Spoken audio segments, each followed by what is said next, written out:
नमस्कार मित्रांनो, तुम्हाला सर्व यूट्यूब फॅमिलीला हनुमान जयंतीच्या खूप खूप मनापासून शुभेच्छा. तर मित्रांनो, मी आज तुम्हाला सांगतो लवकर पहाटे 5 वाजता उठून सगळी तयारी करून तुम्हाला सांगतो आता मी हनुमान जयंतीला निघालोय. तर हनुमान जयंतीला आज आमच्या गावामध्ये मी काही जात नाही.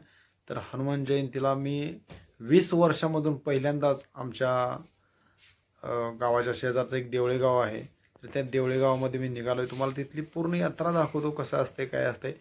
व्हिडिओ कंटिन्यू करा. तर मित्रांनो, आम्ही बरोबर इथे 5:30 वाजता इथे पोहोचलेलो आहे. तर मित्रांनो, इथं आम्ही पोचताच पावसाने सुद्धा हजेरी लावलेली आहे. त्याच्यामुळं आपले भक्त भाविक जो काय आहे ते लवकर आले नव्हते. तर आता आम्ही व्हिडिओला स्टार्ट केलेला आहे.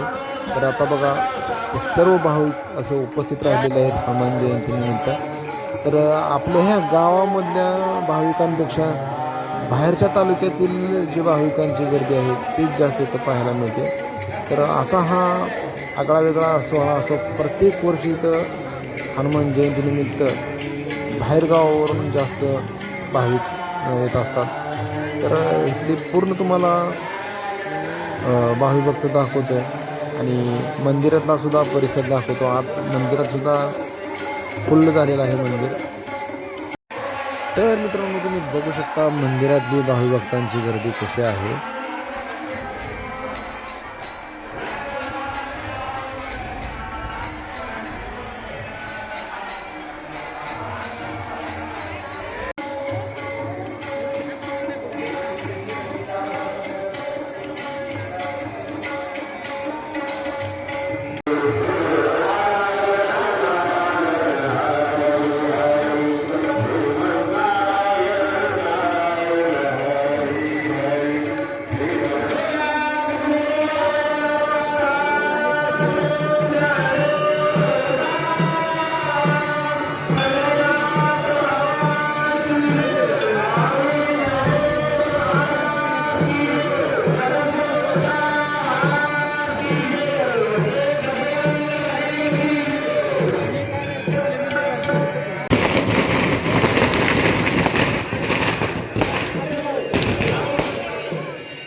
हनुमान मंदिरातर्फे व देवळी ग्रामपंचायतर्फे सहर्ष स्वागत.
आता मित्रांनो, मी महादेवाच्या मंदिरात आलो आहे. तर इकडे बघा, महादेवाची पिंड अशी आहे.